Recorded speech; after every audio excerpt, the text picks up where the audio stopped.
Hey, welcome back to Dan's Chess Lounge, everyone. In round 7, we have the game of the day. It's between Levon Aronian and Fabiano Caruana. Now, Aronian has had one tough time.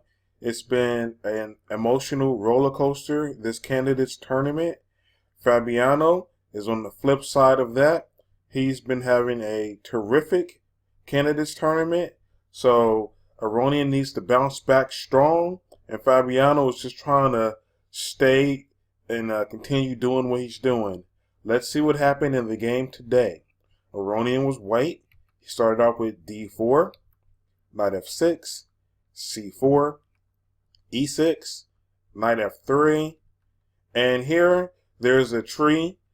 There's a bump in the road. If bishop b4 is played, then that would be a Bogo Indian defense. If b6 is played here, it would turn into a Queen's Indian defense. And Caruana decided to play d5 here. This line transposes into a Queen's Gambit declined. Knight c3. So now you have d takes c4. And this turns into similar positions that you see in a Queen's Gambit accepted. It's very similar when black grabs the c-pawn early. So now you have e4, which is the most ambitious move here. Sometimes instead of e4, you would get e3. But e4 is the most ambitious line with the ideas of playing e5, attacking the knight here on f6. And also he can capture his pawn, get his pawn back with bishop takes on c4. And developing his bishop all in one move. Bishop b4. This pins the knight and makes this pawn on e4 available to be captured. So bishop g5 is the line that Aronian decided to play in the game. But let me just show you, there is another line here that's available for white. White could capture the pawn on c4 here. And then after knight takes e4, castles, knight takes knight, pawn captures knight, bishop goes to e7, knight e5, castles, and the queen g4. At the end of this line here, white has gambited a pawn, but he does have a nice initiative going. The queen is over on the king side. You have bishop h6 coming. You have the rook going to b1, the rook going to e1. The rooks are going to be on a semi-open files here. The knight and the bishop have great spots here. The knight's on a great outpost. The bishop could easily go this way here and attack on this side like this. So for one pawn, that is a nice initiative. But Aronian did not decide on this variation here. Instead, he decided to play bishop g5 here. And that pins the knight to the queen. So the knight cannot capture the pawn here on e4. So you have h6. It puts the question to the bishop. Bishop takes, queen takes. Now Aronian captures the pawn on c4. Both players can castle as soon as they would like. c5 is a good central strike here at the center. Castles. C takes d, hits the knight. And now you have another sacrifice by Aronian. e5 here is played, hits the queen. The queen goes back to d8. Knight e4. And at the end of this variation here, Aronian has sacked a pawn, but he has some good initiative. If you evaluate the position, you will see that the only thing that Fabi has developed is his bishop here on b4. Look at the rest of his pieces. His rook on h8, a1, the queen, the bishop, the knight, the king is still uncastled. So, meanwhile, white is already castled, and he has 3 pieces developed here. So he has a very nice lead in development, so it's worth the gambited pawn. Castles. Now white can capture the pawn there on d4, but he decides against it. He plays queen e2 instead. If he would have captured the pawn on d4, it would have eventually led to some trades in the middle of the board, and that's not what Aronian is going for. He's not going for trades. He's going for an attack. He's going for sacking pieces and going for a big attack on the king side, trying to get back into this tournament. You have to remember the mental state that the players are in when they're playing their games.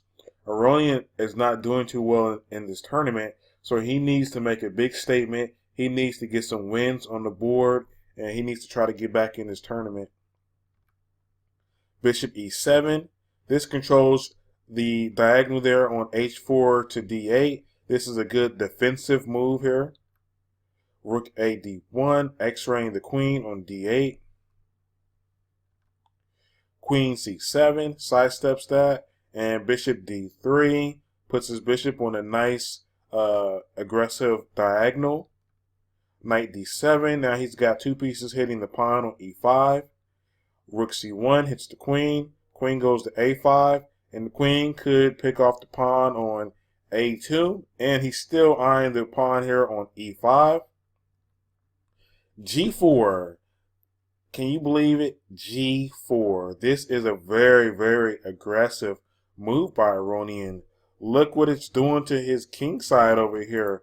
I'm seeing a lot of light square weaknesses here that he's exposing himself to, but he's going for broke. That's what he has to do. He feels like he has to go for broke and make something happen so he can get back into this tournament.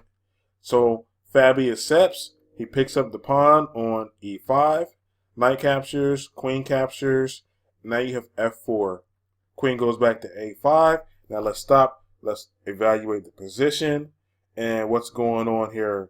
Does white have enough compensation for being down 2 pawns? That's a good question that we're going to have to find out. What is white's plans exactly? You know that he's going for a big kingside attack, but exactly how is he going to pull this off?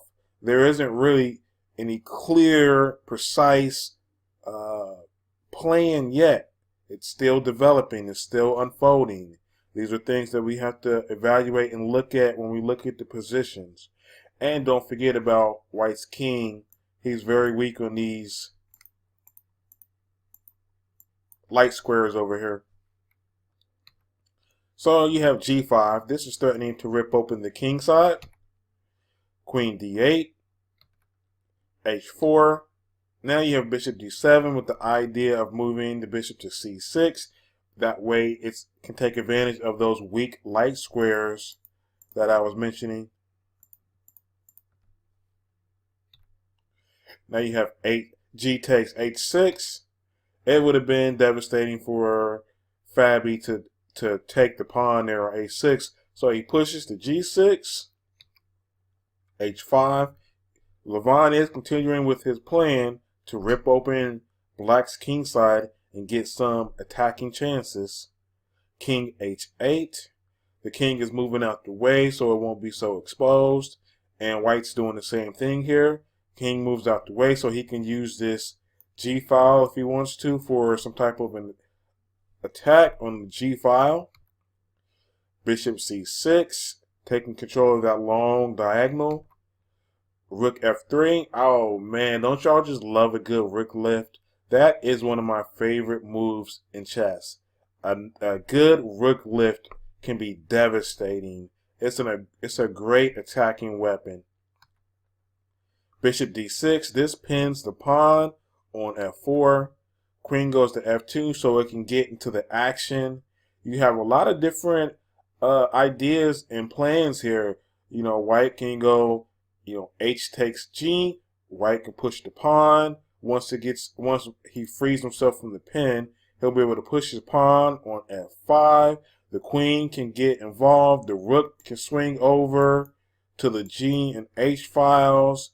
I mean, you have the bishop eyeing over here on this nice diagonal. Don't forget about the knight. So white has a lot of plans that he can go for. Bishop c7 moves out the way in case the knight was going to capture. King h3 gets out of the pin. Queen e7. Now you have knight g5. Aronian is offering more material here. He's saying that, you can go ahead and have my rook on f3. I'm going for the attack. What happens here if Fabi takes the rook? Well, let's see. Bishop takes rook. Queen takes. Now you have bishop d6. And queen e4. Now let's look. Let's break this position down here. White would have a whole plethora of different plans to go for, but it's still unclear if any of them definitely works. Fabi is holding the position with his rook, queen, and bishop here, and his pawn structure is in a structure where it's kind of holding. So Fabi is definitely holding the position right now. Aronian still hasn't got a clear way to finish Fabi off. Let's see what happens. Let's go back here. So that's if he would have took the rook. But in the game, e5 was played. Now this is trying to remove the defender of this knight on g5 by taking the pawn on f4. So you have rook captures the bishop on c6. Another sacrifice. This time it's an exchange sacrifice. But if you think about it, the rook on c1 wasn't really doing that much. So the bishop on c6 was positionally stronger than the rook on c1. So Fabi captures back. And now you have another sacrifice.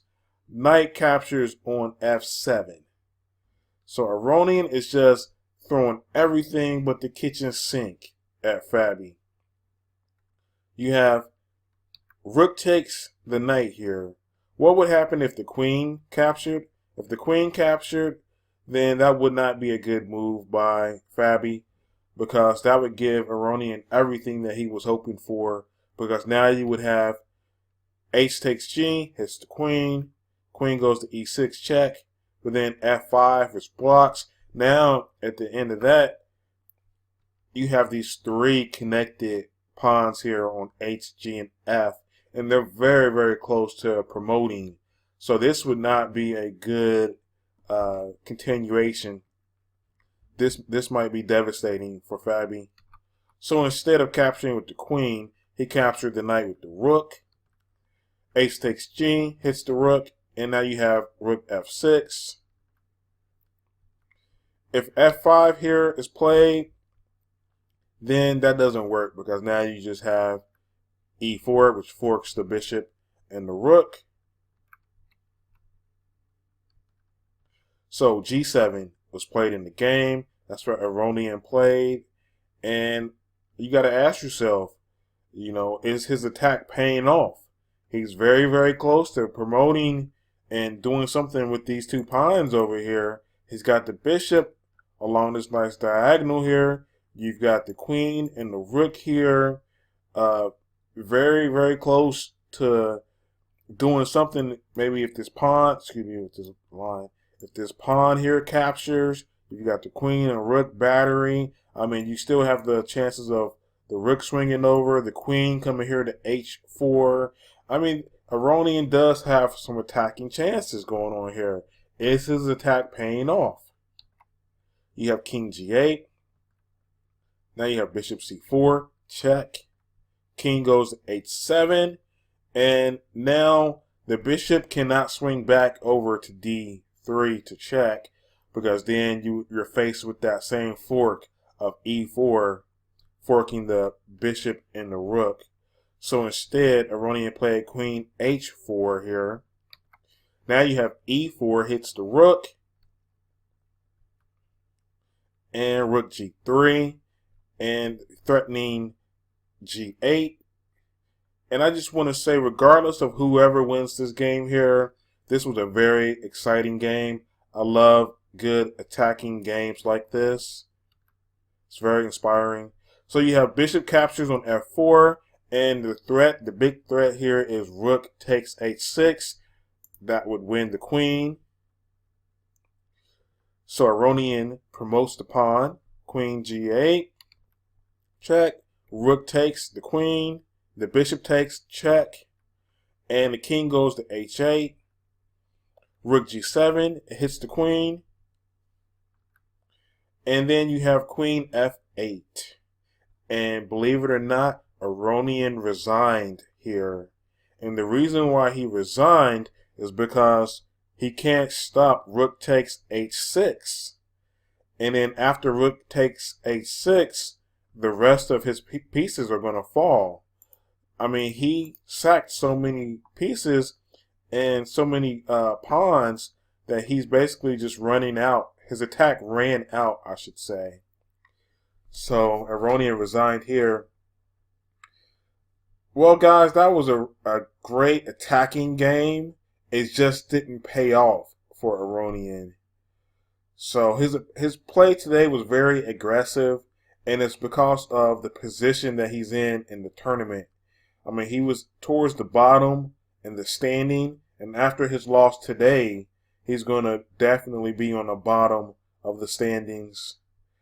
But that's what you got to do, though. If he felt like it was necessary to play all out today to try to get back into the tournament, it just didn't pay off for him today.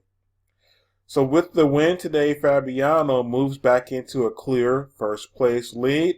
He's a half a point better than Shaq Mamediyarov. So okay, guys, I hope you enjoyed the game. Don't forget to like, comment, and subscribe. See you guys next time.